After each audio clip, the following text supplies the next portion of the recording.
mohon maaf judulnya bahasa Inggris. Ini kalau artinya adalah pejuang firman. Jadi saya berbicara tentang pejuang firman. Ini bukan sesuatu yang asing, tentunya harapan saya adalah apa yang ingin saya sampaikan. Ini sebenarnya adalah istilahnya kelanjutan, karena saya berbicara tentang hakim-hakim yang lalu saya sudah sampaikan di gerejanya Pak Edi Santoso yang sering di sini ya. Puji Tuhan. Oke, kita langsung masuk ke slide. Jadi kalau kita mau berjuang firman, itu kalau kita membaca ayatnya di dalam Hakim-Hakim 4 ayat 1 sampai 3, ya, di sini dikatakan setelah Ehud mati orang Israel melakukan apa yang jahat di mata Tuhan, lalu menyerahkan mereka ke dalam tangan Yabin, raja Kanaan yang memerintah Hasor. Panglima tentaranya Sisera yang diam di Yaruzat Hagoyim. Lalu orang Israel berseru kepada Tuhan sebab Sisera mempunyai 900 kereta besi dan 20 tahun lamanya ia menindas orang Israel dengan keras. Jadi kalau kita membaca kitab Hakim-Hakim, di sini ada Hakim-Hakim 4. Hakim yang pertama adalah Otniel. Kemudian kenapa kok saya katakan seperti itu ya Bapak Ibu Saudara? Sedikit kilas ke belakang. Kalau kita membaca di sini ada Pedang Sehasta. Saya ketemu di Pak Edi tanggal 13 Juli 2025. Ini kelanjutannya ya. Mestinya saya tunggu dari Pak Edi belum sampai ke sana. Jadi kalau kita melihat hakim-hakim di sini, Tuhan menghukum orang Israel karena melakukan yang jahat di mata Tuhan adalah 20 tahun lamanya. Tapi sebelumnya dia diserahkan juga kepada orang lain, kepada raja lain. Kalau kita melihat di Hakim-Hakim mulai ayat 1 pasal 1 dan seterusnya, di situ dikatakan dari awal Tuhan sudah menyerahkan kembali kepada pusat Rishatayim, raja Mesopotamia 8 tahun. Karena apa? Orang Israel jahat di mata Tuhan, menyembah kepada Baal dan menyembah kepada Asyera.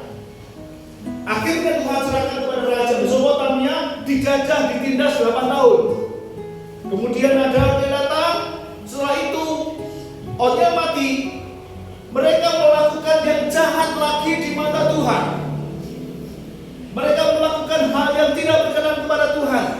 Akhirnya diserahkan kepada orang-orang yang dari Moab. Pada waktu itu orang Moab rajanya bernama Eglon itu bersama Bani Amon dan Bani Amalek. Makanya di sini saya katakan pedang sehasta, pedang sehasta Ehud. Karena apa?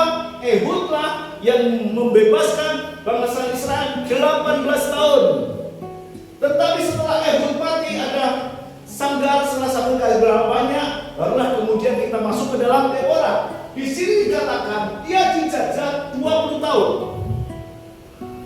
Bapak Ibu Saudara boleh dilihat pada saat mereka melakukan hal yang jahat, pertama memberikan waktu 8 tahun untuk mereka bisa bertobat. Mereka bisa bertobat tentang melakukan jahat lagi. Tuhan berikan 18 tahun. Dia telah melakukan yang jahat, Tuhan bebaskan, kemudian 20 tahun dia melakukan yang jahat lagi. Setelah Ehud mati, Israel melakukan apa yang jahat di mata Tuhan. Maka Tuhan berikan waktu 20 tahun. Orang yang berkuasa di sini adalah Yabin dengan panglima tentaranya yang luar biasa namanya Sisera. Dia memiliki 900 kereta besi, pasukan tempur yang luar biasa, dan 20 tahun lamanya dia melakukan penindasan yang sangat kepada orang-orang Israel pada waktu itu. Dia melakukan penindasan sehingga orang berseru-seru kepada Tuhan. Orang Israel melakukan, oh Tuhan tolong, meminta tolong kepada Tuhan karena ditindas sebegitu luar oleh Yabin, panglima tentara yang bernama Sisera. Pelajaran bagi kita Bapak Ibu Saudara, kita bisa melakukan yang jahat, tetapi Tuhan sebenarnya bukan itu maksudnya. Tuhan memberikan supaya kita kembali kepadanya. Makanya dikatakan ada 8 tahun, ada 18 tahun, ada 20 tahun saat ini. Pada saat dicegah, pada saat ditindas oleh Sisera atau raja yang bernama Yabin, sebenarnya Israel bukan orang yang biasa. Israel memiliki satu pasukan, Israel memiliki kekuatan, tetapi tidak bisa digerakkan. Israel mempunyai satu hal yang ditubuhkan, bahwa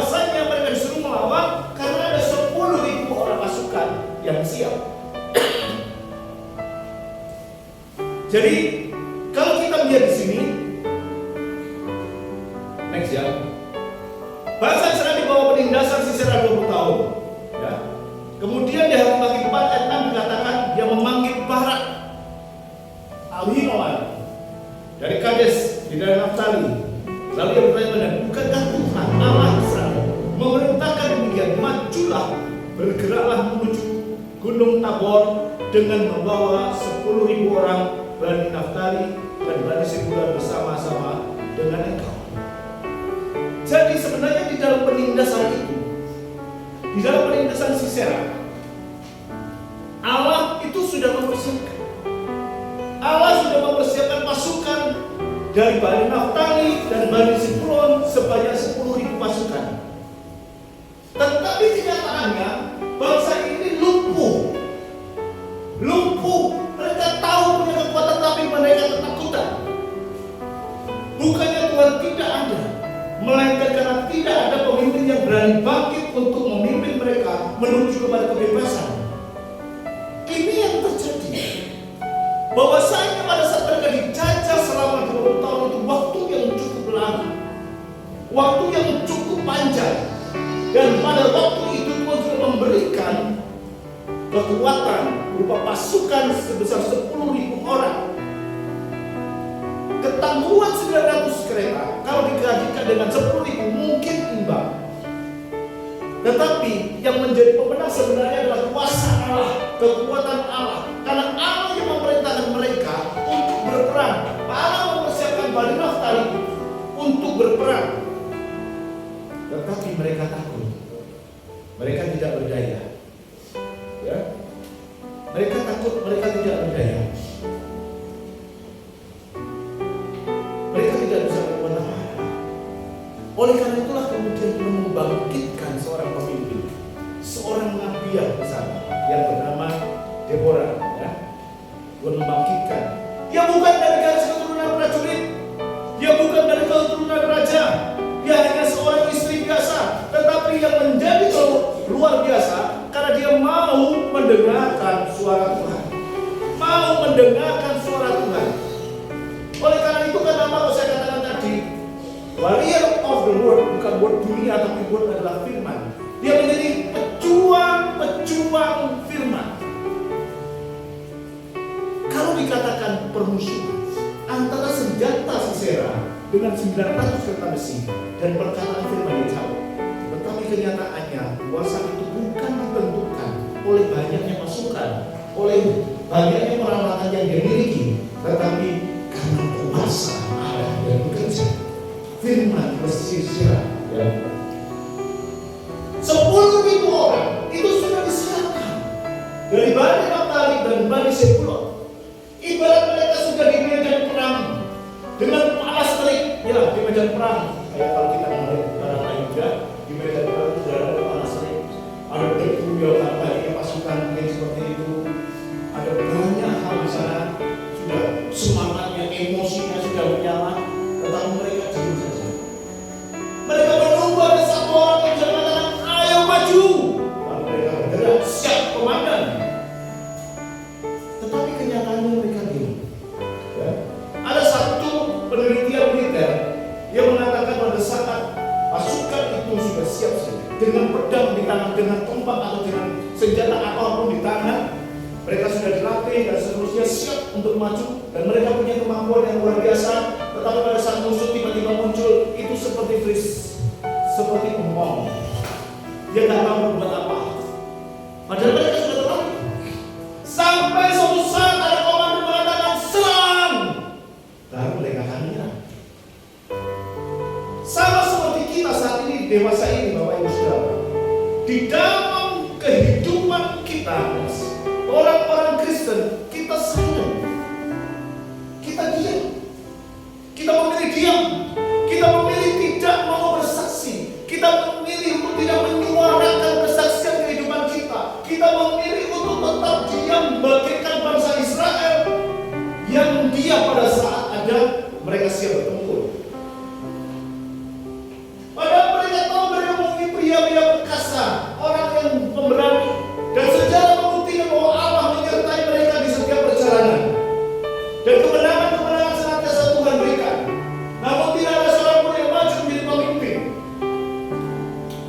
Lahirlah Deborah, bukan seorang jenderal, tetapi dia seorang wanita yang berani menggaulkan. Karena apa? Yang mau mendengar suara Tuhan, yang mau mendengar suara Tuhan, yang mau mendengar dan melakukan apa yang Tuhan berikan bagi kehidupan kita. Seringkali pada saat kita diperhadapkan dengan kondisi seperti ini, bukannya takut, ya, saya tahu jemaat Deborah ini bukan juga takut, bukannya nggak berani, tetapi karena apa? Perlu satu suara yang dari Tuhan, yang mau dia dengar, yang mau dia harus turuti. Kalau dia mau takut, ya ada takutnya lah, sebab apalagi di dalam minoritas masih takut dalam situasi kondisi seperti itu. Tetapi ketakutan itu atau keberanian itu bukan berarti itu siap. Karena pada saat keberanian itu adalah berani maju meskipun takut. Saya ulang, keberanian itu adalah tetap maju meskipun takut. Jadi tetap melakukan apa yang dibagikan. Karena apa? Ada dalam firman kalau kita disuruh saksi, Allah memperlengkapi dengan satu kekuatan seperti mereka katakan ada 10.000 pasukan siap. Allah memperlengkapi kita dengan Roh Kudus untuk memberikan kesaksian dalam kehidupan kita. Kalau nggak bisa ngomong, setidak-tidak ada dengan tindakan, dengan apa yang kita kerjakan dalam kehidupan sehari-hari. Karena keberanian spiritual lahir itu karena mendengar suara Tuhan lebih besar dari ketakutan. Mendengar suara Tuhan lebih besar daripada semua kegalauan kehidupan kita. Kita bukan dalam apa? Kita bukan jenderal, kita bukan anak raja, kita bukan siapa-siapa seperti Deborah. Nanti kita lihat kenapa kalau saya bukan siapa-siapa. Ya. Tetapi kita Tuhan mau pakai kehidupan kita untuk menjadi kekuatan Allah yang luar biasa.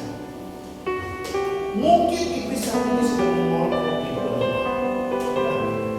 Sama seperti Goliat pada saat itu, ya, orang Filistin melawan Israel, dimenangkan satu persatu siapa yang berani melawan aku.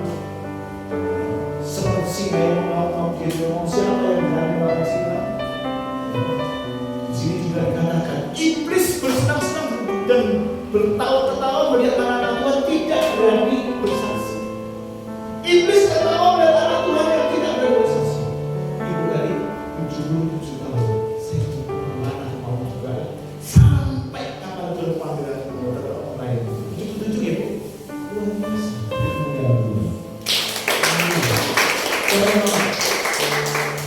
Yang berdiri di sini belum tentu benar sama yang itu. Karena saya masih 58 tahun. Kalau 77 dari 58 masih banyak. Tapi kita bisa melihat cuma dengan iman itu sudah sampai pada batas ini. Saya belum. Saya juga tak tahu apakah saya bisa memutar, tetapi doakan saya tidak pernah memutar. Ya, kita sama-sama saling mendoakan. Kenapa? Di depan tantangan begitu keras, di depan situasi kondisi menekan, di depan tidak hal yang tidak mengenakan bagi hidup kita. Seperti musuh yang begitu kuat 900 kereta besi. Itu membuat ketakutan tersendiri bagi bangsa saya. Situasi dunia sekarang, ekonomi dunia sekarang itu membuat ketakutan orang Tuhan. Golongan minoritas itu jadi ketakutan bagi anak Tuhan untuk tidak menerima kesaksian mereka. Jadi saya tidak bisa menolak manusia. Mereka punya kekuatan, barang tadi sudah dipersiapkan, dan sudah dipersiapkan. Jumlahnya mereka 10.000, tetapi mereka tidak percaya. Kenapa? Pada saat kita takut kita merasa kecil. Pada saat kita takut kita menjadi tidak berdaya. Mestinya kalau kita ngomong 10.000, dia bisa menang. Tetapi ketakutan itu sudah membelenggu dia, dan dia tidak bisa berbuat apa. Oleh karena Tuhan mengutus seorang Deborah, bukan dari keturunan raja, bukan dari keturunan jenderal, tetapi dia hanya mau mendengar suara Tuhan. Dia mau mendengar suara Tuhan. Ya, coba. Siapakah Deborah? Kalau kita membaca, dan di sini tidak ada saya membacakan pada saudara di Hakim 4 ayat 4. Pada waktu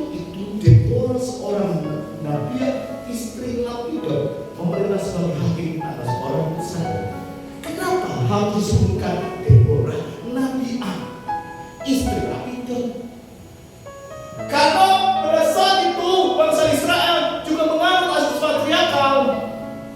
Orang-orang wanita dan anak-anak itu tidak pernah diakui. Sehingga pada saat Tuhan Yesus memberikan makan 5.000 itu disebut laki-laki saja. Orang wanita itu tidak diakui. Makanya disebutkan seorang nabi, seorang perempuan, jenderal. Pada waktu itu budaya Israel tidak mengakui perempuan. Yang pertama seperti itu. Jadi yang kedua adalah dia itu siapa? Seorang nabi, seorang bukan jenderal. Tetapi dia adalah firman ayat 7 dikatakan dia menjadi ibu Israel. Seorang nabi yang jelas mau membela bangsanya. Suara nabi istri Lapidot. Ya, kalau kita lihat dia melawan budaya gender patriark, karena kita tidak mengenal, tetapi di dalam Allah tidak mengenal. Allah bisa bangkitkan yang lemah itu menjadi pemimpin yang luar biasa. Allah bisa bangkitkan seorang wanita yang dianggap tidak ada itu menjadi pemimpin yang luar biasa. Karena apa? Bukan karena berani atau tidak berani, mau atau tidak, bersedia atau tidak. Karena Tuhan memakai setiap orang yang dipandang lemah oleh dunia untuk mempermalukan dunia. Siapa sangka 77 tahun masih menjadi kesaksian. Dan itu kalau orang memandang sebelah mata, tapi iblis kebenaran. Mungkin suara saya keras, tetapi kerasnya suara saya enggak ibu tadi enggak kalah. Dia lebih keras lagi bersaksi. Saya masih dalam perjalanan kondisi seperti itu. Allah memakai siapa saja. Karena keberanian spiritual itu lahir saat dia mendengar suara Tuhan. Bagi orang Israel, ini adalah satu hal yang memalukan. Seorang perempuan memimpin. Ya, orang-orang anak. Gampangnya begitu. Apalagi seorang perempuan. Bagi musuh itu adalah satu pembinaan. Masa muncul pedok, kan begitu. Tetapi kenyataannya Allah memberikan Deborah untuk manusia. Dia yang menyuarakan maju sehingga semua orang bisa bergerak dan bergerak. Dia menjadi orang yang tepat, bukan orang yang sempurna, bukan orang yang aktif, bukan orang yang dipandang hebat oleh dunia, tetapi adalah orang yang melakukan, mendengar dan melakukan firman.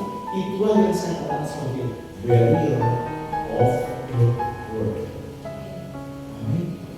Jadikan kita sebagai barrier dengan Allah untuk melakukan firman, karena firman itu adalah kuasa dan sendiri. Kita berbincang dengan Barak. Nanti kita bisa lihat situ Barak dan Deborah. Di dalam Hakim 4 ini, Deborah memanggil karena itu masuk dipanggil Barak oleh Deborah.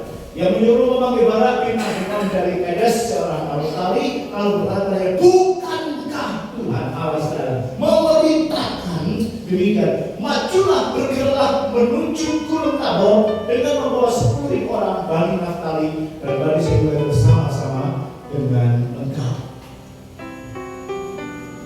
Di Deborah itu menyampaikan firman Tuhan kepada Barak. Siapakah Barak itu? Ialah anak laki-laki Abinoam dari Kades, dari suku Naftali, dan seorang panglima perang. Jadi kalau dia panglima perang itu berarti dia berani. Dia punya keahlian, dia punya kemampuan. Tetapi dikatakan di sini bahwa si Barak ini tidak berani. Mungkin dia panglima perang. Pada saat dia melihat ada Sisera yang dengan 900 kereta besi, dia kedor, nggak berani. Dia nggak berani untuk maju ke depan. Apalagi dia sudah ditindas selama selama 20 tahun. Mungkin dia tidak menolak panggilannya sebagai seorang orang. Dia mungkin juga tidak takut. Tetapi dia merasa kecil saat situasi kondisi itu. Dia merasa kecil sehingga mau lari dari kenyataan, meninggalkan statusnya sebagai panglima perang di barang ini. Sehingga dikatakan ayat 9, jika engkau turut maju pun aku maju, jika engkau tidak turut maju aku pun tidak maju. Jadi dia tergantung keberanian pada Deborah. Deborah kalau mau maju aku maju lah. Mestinya sebagai panglima perang dia mengatakan seruan maju, tetapi dia tergantung kepada Deborah. Sampai di sini paham? Ada, saya akan terusin. Kembali. Ya. Makanya pada waktu itu Deborah mengatakan, jika engkau melakukan seperti itu, maka maju, kata Deborah. Tetapi engkau tidak akan mendapatkan kehormatan sebab Sisera akan dibunuh oleh seorang perempuan. Siapa yang membunuh? Siapa? Ya. Nanti kita akan sampai ke sana. Belum. Jadi pada saat itu keberanian Barak itu tergantung. Jika mau maju, maju. Padahal kita tahu bahwa Barak adalah seorang pemimpin militer yang berani. Tetapi gentar dengan 900 pasukan kereta besi. Apalagi ditindas selama 20 tahun. Dia melihat kekuatan musuh begitu besar. Dia melihat seperti itu, coba guys. Takut. Yang dilihat, yang diperhitungkan, masuk di dalam logikanya Barak. Oh, gak mungkin aku bisa menang melawan 900 pasukan kereta besi. Deborah bukan cadangan perang. Deborah bukan cadangan dalam pelayanan. Dia memiliki kapasitas sebagai pemimpin. Dia hanya mengajar. Dia dipakai Tuhan dengan otoritas rohani. Itu yang memiliki hati Barak untuk melangkah maju meskipun dengan keraguan sekarang. Satria atau berjuang benar dipandang lemah oleh orang, tetapi firman disampaikan itu mengandung kuasa yang tidak terbatas. Kuasa yang tidak terbatas. Mungkin kita saat ini dalam kondisi seperti itu, tertindas 20 tahun seperti masa sekarang. Bukan tertindas bagaimanapun oleh orang lain, tetapi tertindas dengan situasi kondisi, lingkungan yang menghimpit kita, keadaan yang menghimpit kita. Ya, saya masih ingat pada kecil itu sering kali dibully. Wah, Kristen ya, mandinya di kelenteng. Itu waktu saya anak ada saya tahu. Sejak kecil sudah dibully. Tunggu remaja dibully, menjadi pemuda dibully. Ya, di lingkungan mahasiswa waktu itu saya lulus 90 tahun 90 dan lulus kuliah, ini juga ada tekanan sebagai orang minoritas 20 tahun minoritas. Kalau kita melihat itu semuanya dan buat kita kecil, aduh aku memang kecil, mengiyakan dunia, maka kita betul-betul kecil. Tetapi dikatakan bagaimana Deborah itu mengatakan, aku pegang firman dan melakukannya karena iman kepada firman tanpa disertai dengan perbuatan, itu adalah hati. Dia terima firman, si Barak juga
dia layanan sejalan. Jadi istri saya ngomong, kenapa romantis? Tetapi hubungan Tuhan itu juga menjadi saya. Ada satu waktu mau mana ke pacuan muda, orang mereka itu mencari layanan. Support system kadang-kadang itu menjadi kebutuhan kita, sehingga kita bisa berapi-api senantiasa untuk melayani Tuhan. Tetapi seandainya itu semua tidak ada, maukah kita tetap berapi-api, tetap melayani Tuhan? Karena sebenarnya support system bukan dari orang, bukan support dari teman, bukan dari keluarga. Kalau kita mau fokus ke seperti itu sama dengan Barak. Barak tergantung dari orang. Barak tergantung dari Deborah. Yang benar bagaimana? Kita tergantung pada Tuhan. Karena Allah yang memberikan kekuatan, kuasa Dunamis itu diberikan saat kita turun menjadi saksi. Saya banyak bicara tentang karena merasa ketakutan itu membuat kita kecil, membuat kita tidak berdaya. Dulu waktu masih listrik belum ada, TV itu dari sejarah di rumah tertentu di kecamatan. Harus nonton TV lewat tempat-tempat ada. Takut membuat kita kecil, membuat kita tidak berdaya karena ketakutan itu coba. Tetapi pada saat mengerti firman Tuhan, ada roh yang membesar dalam diri. SMP, saya mau kemana-mana jalan-jalan berbeda aku. Itu contoh. Karena ketakutan itu membuat kita tidak berdaya dan kecil di mata orang lain. Apapun yang kita hadapi pada saat kita takut, kita merasa kecil, kita tidak akan berdaya. Dan pada saat kita imani, itu terjadi dalam kehidupan kita. Dalam main punya lomba, gak ada yang punya talenta, gak ada yang main musik, gak ada yang jadi web. Tetapi kita tahu bahwa saya saat kuasa Allah bekerja di dalam situasi kondisi yang mirip sekalipun. Kuasa itu tetap nyata. Kuasa itu tetap bekerja. Permasalahannya adalah, mau enggak? Di sini banyak sekali orang untuk melayani paduan suara. Oh, pemain musik. Ayolah kamu udah belajar. Saya tahu tujuh jam usaha musik. Main gitar bisa. Kunci ada orang. Yang dikenal gak bisa. Enggak masalah. Gereja saya kecil, mayor, tok. Itu masih mending. Kuncinya cetak. Nanti kalau ini ya. Tetapi gereja itu berkembang luar biasa. Karena kita mendengar suara Tuhan dan melakukan hal itu. Karena bukan kemampuan orang ahli dalam hal ini, tetapi karena orang mau dipakai Tuhan dengan luar biasa, maka itulah yang menjadi kekuatan kita. Emang kalau kita bisa dengan musik yang luar biasa dan lampu yang gerak terlihat seperti diskotik, ada pasang Tuhan, ada kurang Tuhan. Orang mungkin melihat semua kesimpulan, oh luar biasa. Dengan lampu yang warna-warni, belum tentu kebenaran. Tetapi saya pastikan urapan itu ada pada saat kita berserah dan Tuhan hadir di dalam ibadah kita. Apakah Tuhan tidak hadir dalam kita? Hadir. Jangan meragukan.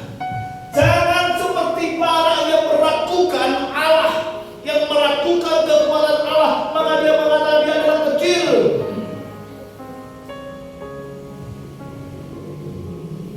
Allah tidak melihat jenis kelamin. Allah tidak melihat gender. Meskipun budaya Israel pada waktu itu gender perempuan tidak dianggap. Beliau yang mendapatkan kambing dan sedikit sekali wanita itu di dalam sejarah di dalam Alkitab. Tetapi kita tahu bahwa orang-orang wanita yang mau mendengar suara Tuhan dan melakukannya disebut. Oke, lanjut. Ada satu keputusan yang harus kita kerjakan. Kalau kita ngomong keputusan itu membuat kita sudah siap belum? Karena apa? Kalau dikatakan 10.000 belum tentu. Kenapa? Karena panglima perangnya takut. Belum tentu mereka.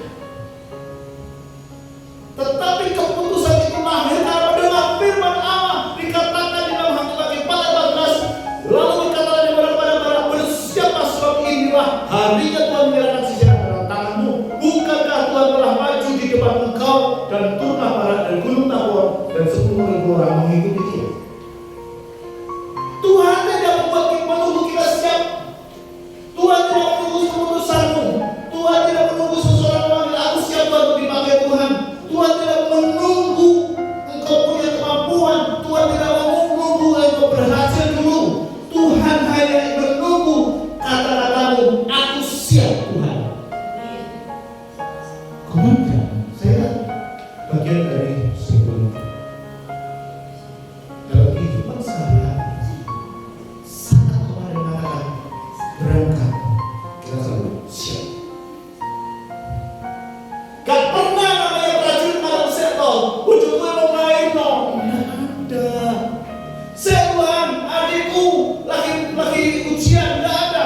Pada saat berangkat kemana, ke Irian, ke Aceh, kemana? Siap komandan.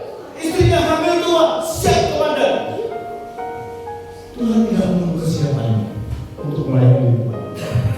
Tuhan tidak menunggu engkau bersedia melayani, tetapi engkau mengatakan aku siap melayani. Tuhan memakai, Tuhan mengerjakan bagiannya. Asal kita mau, kita bersedia. Siapa yang disangka Deborah, seorang nabi, seorang istri dari lapidot, seorang ibu rumah tangga yang tidak memiliki kemampuan militer, yang tidak memiliki latar belakang saudara pemerintahan, tetapi Tuhan pakai untuk menggerakkan barat maju sekarang. Tuhan pakai.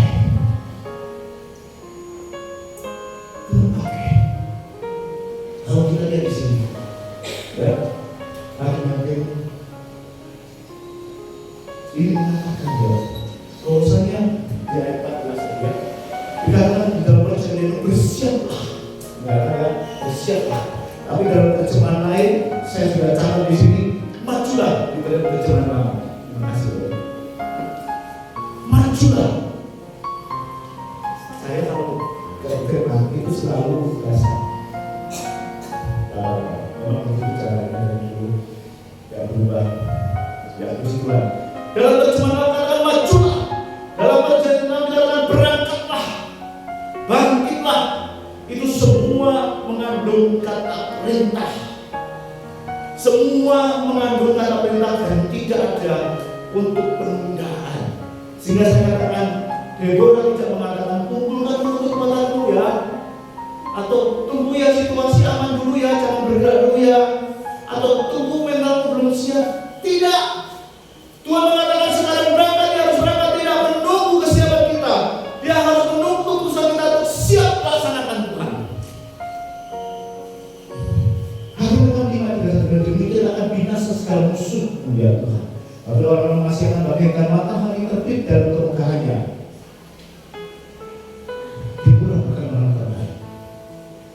Deborah orang biasa, tetapi dia mau bersedia mendengar panggilan Tuhan dan melakukannya. Itulah Babylon of God, pejuang Tuhan. Saat Tuhan berbicara kepadamu untuk melakukan sesuatu, jangan tunda, jangan pikir, jangan pertimbangkan dan mau kita melakukan. Saya sering inspirasi firman itu mendadak. Langsung dalam perjalanan saya sampaikan. Dan saya konsultasikan dengan kakak rohani, dia juga dalam perkataan ini. Ya kalau dalam teologi, lakukan aja, kamu harus bikin. Maka saya bisa berani mengatakan saat kita terima firman untuk melakukan kebijakan.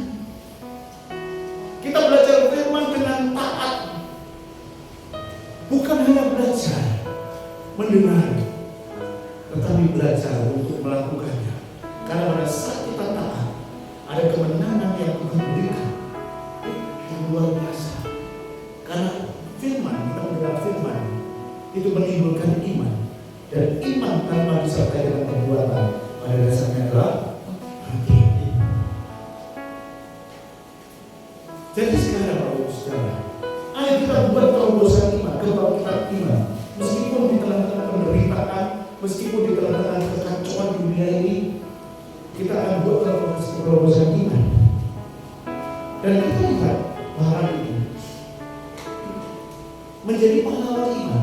Padahal itu menurut kepada seorang wanita Deborah. Tetapi dalam kitab Ibrani, kalau nanti di rumah dibaca di Ibrani 11 ayat 33 dan 30, di situ nama pahlawan iman salah satu yang disebut adalah Barak.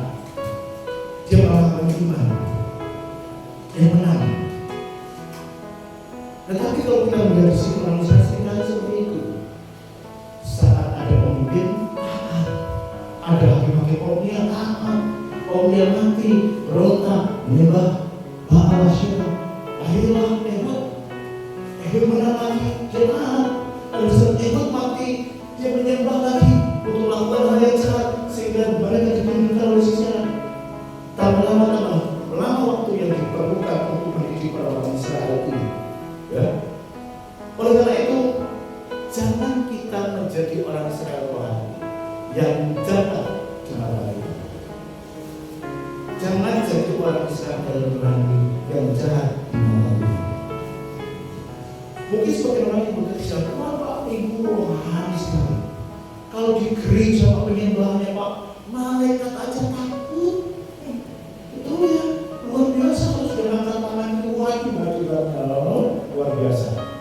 Tapi Senin sampai Sabtu bangsa di sekuler Pak, iblis pun takut. Lihat kegemisan, lihat kejahatan, lihat kondisinya seperti itu. Apalagi dia memiliki usaha, takut iblis. Luar biasa. Yang jadi seperti itu.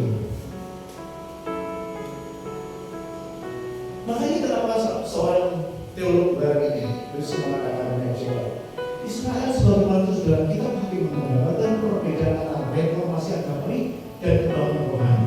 Reformasi agama hanya membuat berlaku sementara, kebangunan rohani membuat karakter. Itu yang berubah karakter. Kalau kita dihadapkan kepada situasi yang seperti ini, kita hari Minggu menjadi suci, di luar gereja menjadi rohana, itu bukan kebangkitan rohani, tapi reformasi agama. Padahal kita selamat bukan karena agama. Kalau Kristen itu sebagai agama, maka kita akan terjebak di dalam drama. Ya drama, saya gereja, saya drama kan? Kalau saya agamawi, maka kita terjebak dalam drama dalam kehidupan sehari-hari. Penuh marah. Tetapi sebenarnya saudara, kalau kita menilai di dalam kekristenan itu membutuhkan relasi dengan Allah. Sehingga di dalam kekristenan itu tidak ada yang namanya religi. Ada bisa religi, ada relasi. Tidak ada religi, tidak mengenal relasi dengan Allah. Dan di kekristenan juga tidak ada ritual. Ada ritual di sini?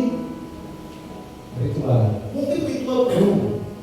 Oh, jam sekian harus berbukaan, puji-pujian. Oke. Tetapi tidak ada ritual khusus di dalam kekristenan yang adalah spiritual. Tidak ada religi, yang adalah relasi. Tidak ada ritual, yang adalah spiritual. Kalau kita menjelaskan agama, maka kehidupan kita menjadi drama. Kenapa? Di gereja jadi luar biasa, di luar gereja topengnya terbuka. Makanya kenapa saya katakan drama? Bisa dipahami sampai sekarang? Kalau masih terus bisa? Itulah yang terjadi dalam kehidupan kita. Makanya kenapa kita bersama dengan firman, kita menjadi pahlawan iman untuk melakukannya dalam kehidupan kita. Supaya kita tidak terjebak di dalam reformasi agama, tetapi dalam kebangunan rohani. Ya, itu yang kita inginkan. Dan ketika Tuhan memberikan kemenangan oleh orang yang bersedia, kalau Tuhan kita memberikan orang yang mampu, punya kemampuan luar biasa, yang baik,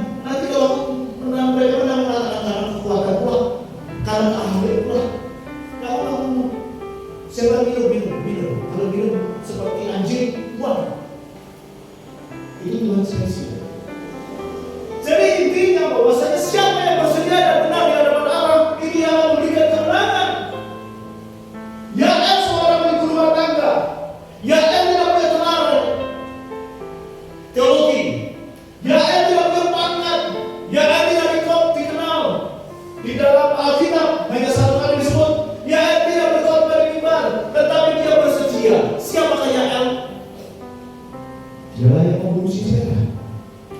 Next. Ya. Hakim-hakim pada 21 katakan, tetapi hai istri Heber, seorang istri, seorang ibu rumah tangga, mengambil panah kemah dan dia melampaui dengan dia lalu digerantaknya apa itu dengan pelipis sampai tembus ke tanah. Jadi singkat cerita, orang itu berperang dengan Sisera karena Tuhan sudah menyerahkan mereka ke tangan Tuhan. Maka mereka kata, Sisera memangnya dengan yang 900 kereta besi itu lagi yang dia berkata. Dia memulai, ya itu mau sembunyi sini ya. Kalau ada orang cerita di bacaan di sini dia bagi. Kalau ada orang katakan nggak ada ya, aku tak istirahat, aku nggak parah. Kita ada minum susu dan seterusnya. Kemudian dikasih selimut. Dikasih selimut. Setelah dikasih selimut minum susu tertidur. Setelah tertidur, ambil atap kemah. Pelipusnya di sini, pelipusnya sampai tembus ke sana. Mati kan? Seorang perempuan dipakai Allah.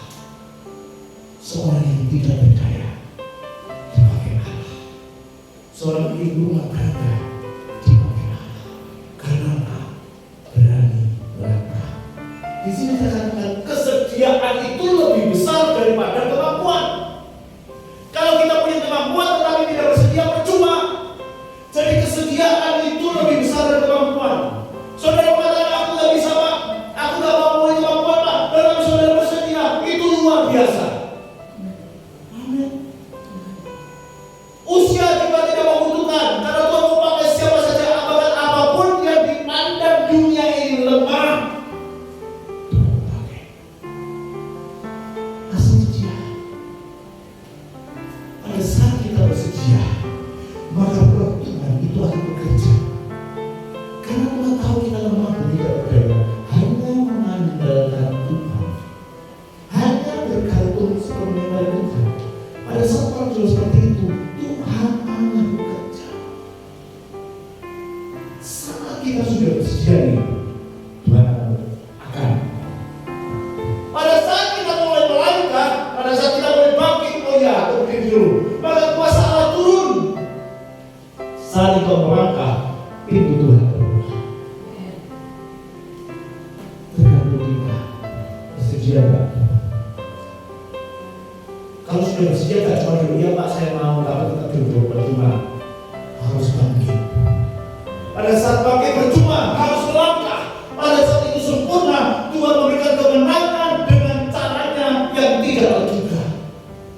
Saat pemimpin mereka ini, ya ada mati. Allah.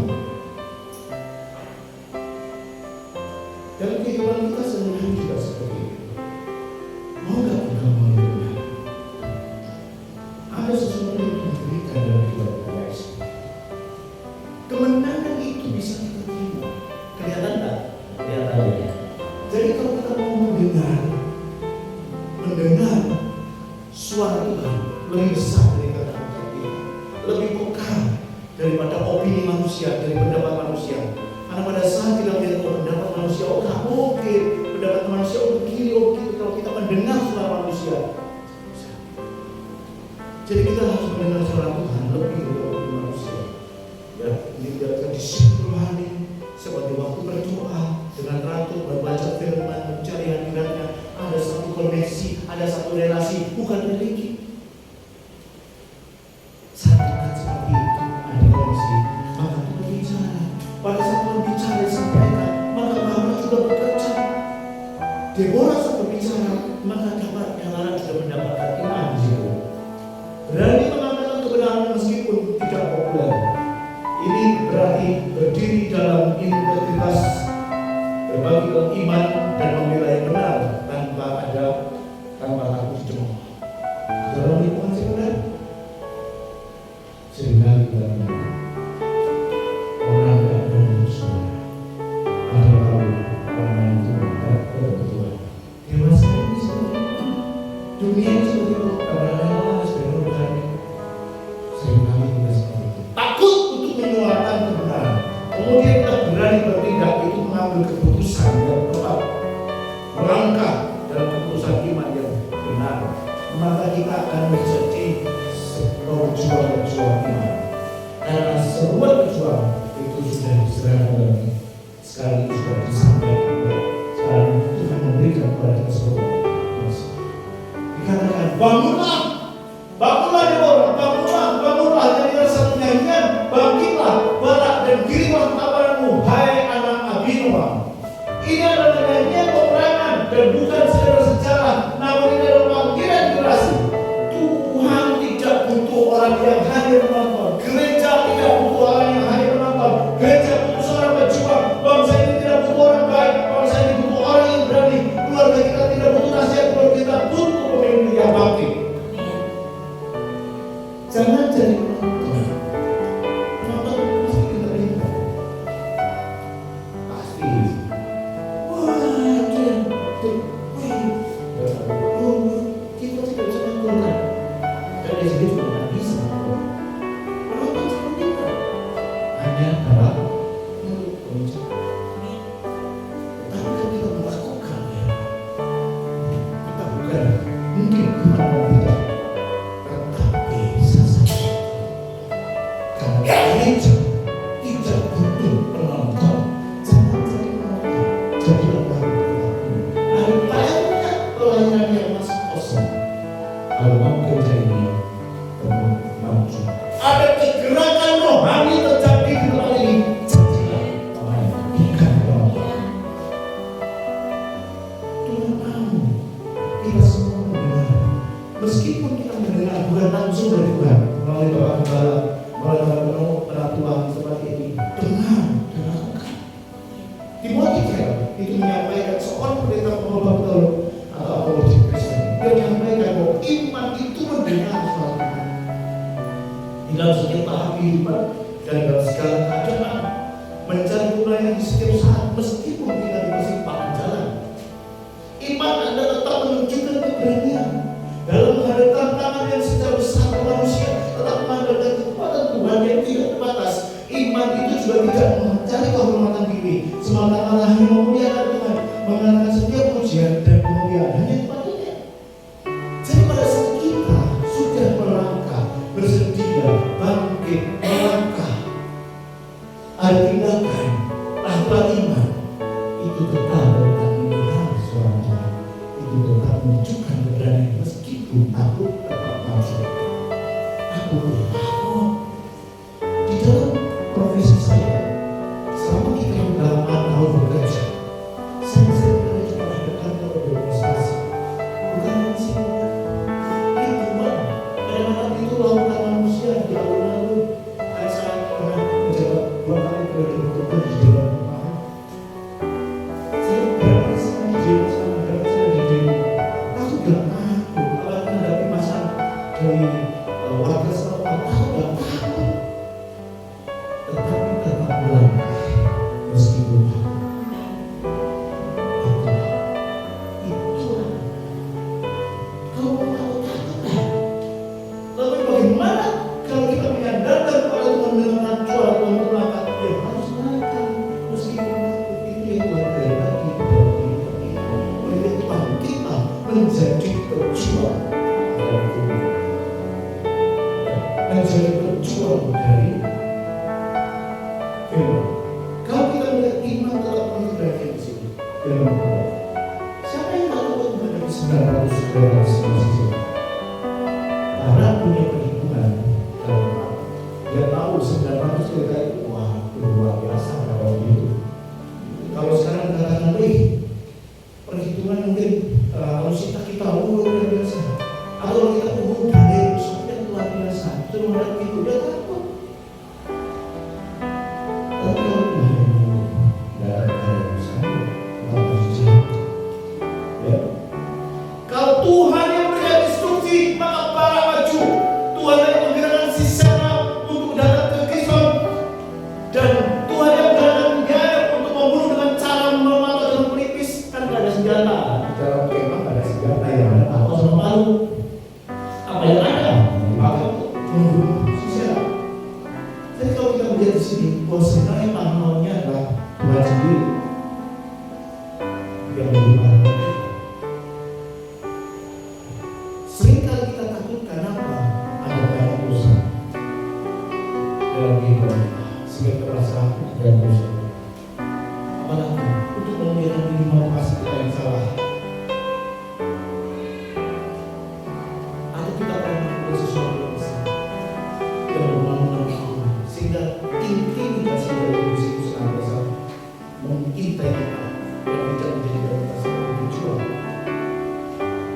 Ayo kalau kita akan simpan dalam kehidupan kita, jangan sampai kita itu kalah sebelum berperang.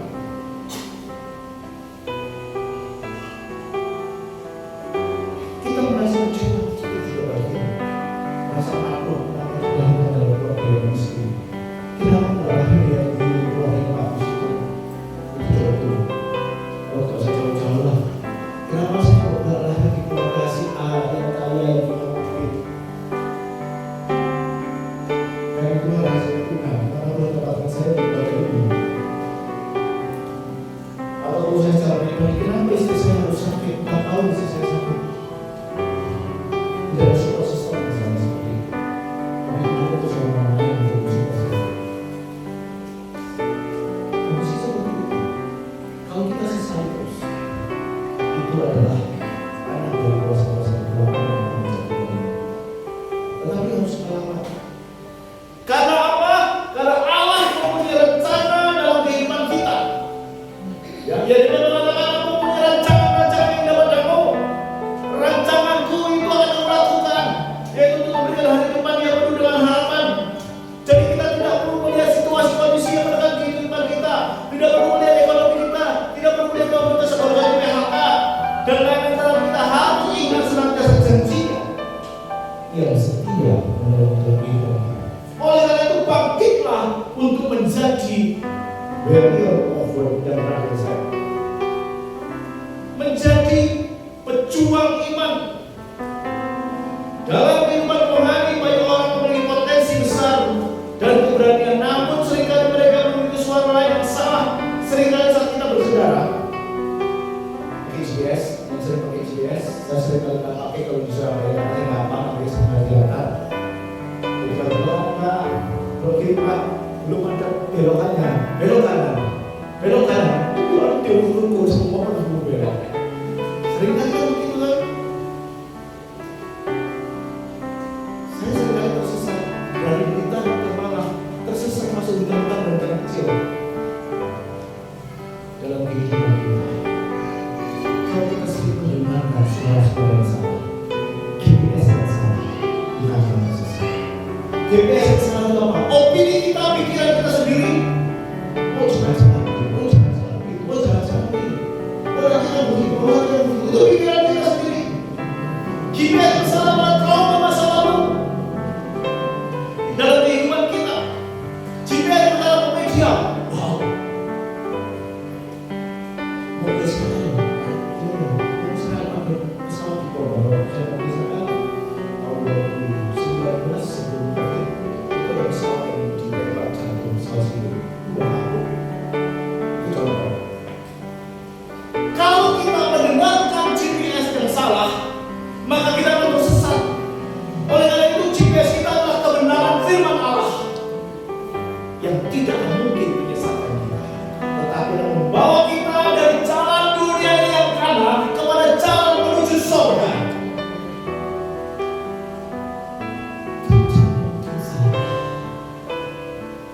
Saya yakin ibu yang sudah 77 tahun yakin tidak akan salah.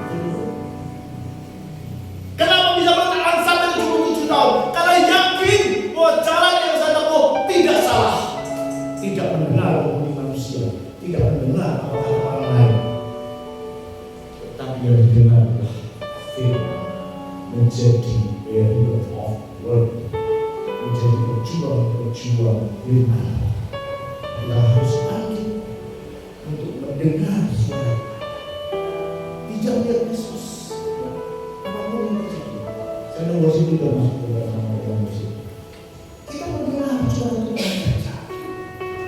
Jangan dengan kita, saya dengan Tuhan juga. Mari kita bangkit dan berani mulai melangkah dengan bahwa apa yang kita kerjakan tidak benar. tidak ada budaya patriarki, tidak ada budaya gender. Yang jelas adalah satu hal: siapa yang bersedia, siapa yang mau, siapa yang melangkah, itulah yang dipilih.